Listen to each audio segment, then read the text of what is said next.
Hey everybody, this is Larry. This is me doing week 3 of the Leetcode daily challenge or weekly challenge for today. Hit the like button, hit the subscribe button, join me on Discord. Let me know what you think about today's premium problem. We have, or this week's premium problem. This week we have 1756. Design most recently used queue. Design a queue-like data structure that moves the most recently used element to the end of the queue. Okay, fair. I don't know. I'm just trying to think about a use case where that is, but I don't know. Maybe that's fine. But yeah, okay. So fetch of k. We move the kth element to the end of the queue. Okay. When do you actually like? Oh, and then return it. I see. I missed the end return it part, so that's why I was like stuck. I was like, this doesn't do anything if you just move it to the end. I was like, where's the thing where you return stuff? But I don't know. I'm blanking out on the reading part apparently on the in return.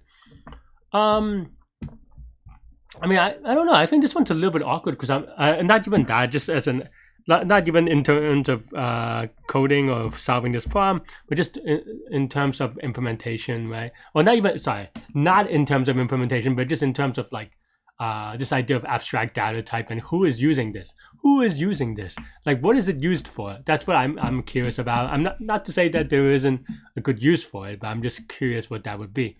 I would also say that it is a little bit awkward because then in that case, is it really a queue? I mean, I guess they call it a queue-like data structure, but there's nothing QE about it other than you put stuff in the back. Is that really all there is to a queue?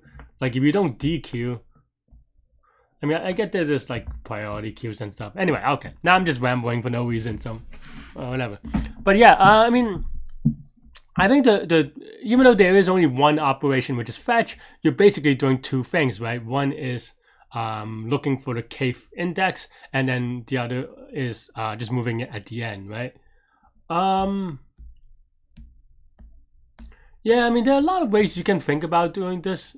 I don't know. I mean, I think, or I don't know which way is the cleanest in terms of things, but the thing that I would think about is kind of having this is the ideal case. I'm not going to do the ideal case. I mean, or the complexity that I'm going to do is the same, but it's not going to be how maybe on an interview different, right?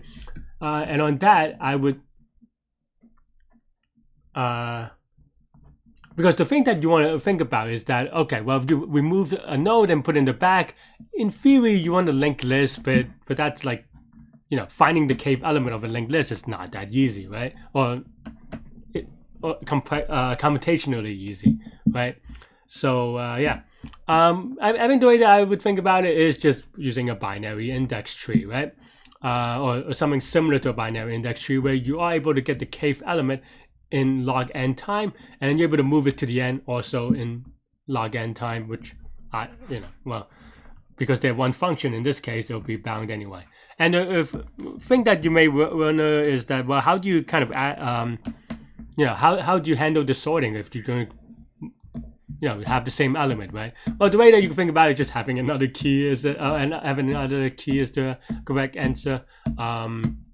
Yeah, I mean, you could do it in a number of ways, but for example, here I'm going to use sorted list, which is kind of you can think of it like a binary index tree, not really, but or at least not, because binary index tree is kind of an implementation. It's not an abstract data type, because right, but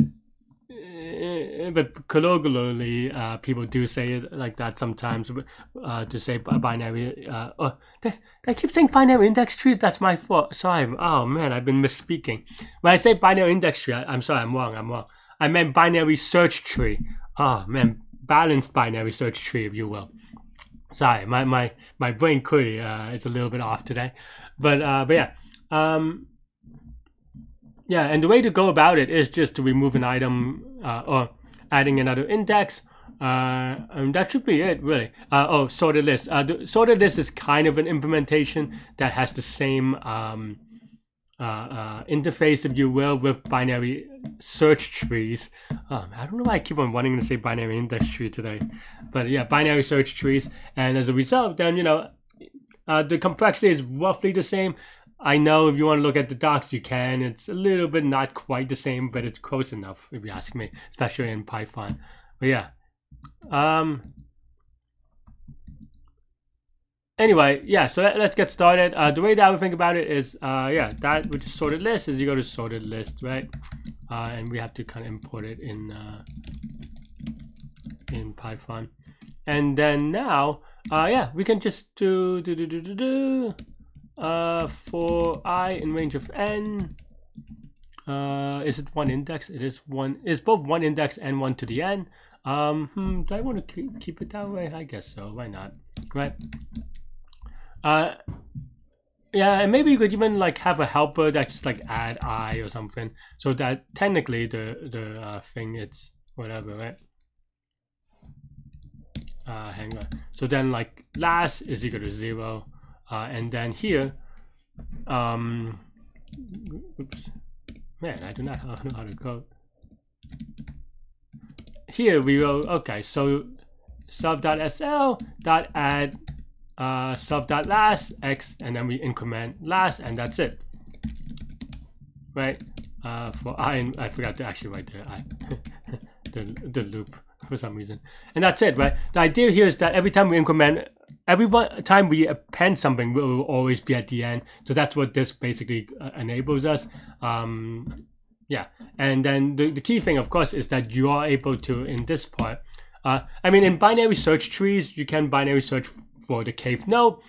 In here, it is about the same thing, though we have to convert it to 0 index. So yeah, so this is the node. The node will have the sorter that we don't care about, and then the actual number. Yeah, and then we want to add it back to the end, but then afterwards we return x, right? So I think this should be good, hopefully, but maybe not, apparently. I misunderstood this, maybe.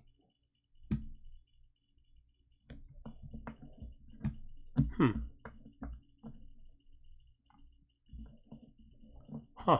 I am actually a little bit surprised, honestly. So let's do a quick debug.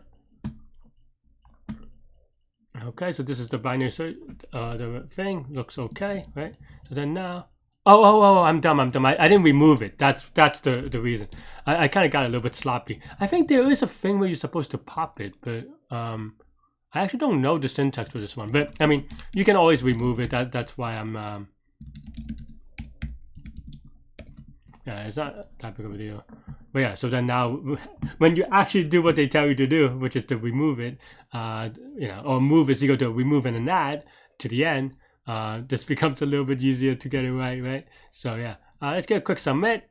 Yeah, that's pretty much it. I mean, there probably cleaner, I don't know. I mean, there are probably other ways to do it, but I feel like this is relatively easy to understand and clean.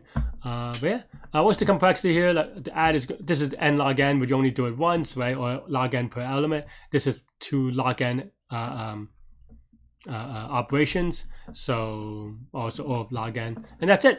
That's all we have for this one. Let me know what you think. Thanks for watching. Stay good, stay healthy, do good mental health.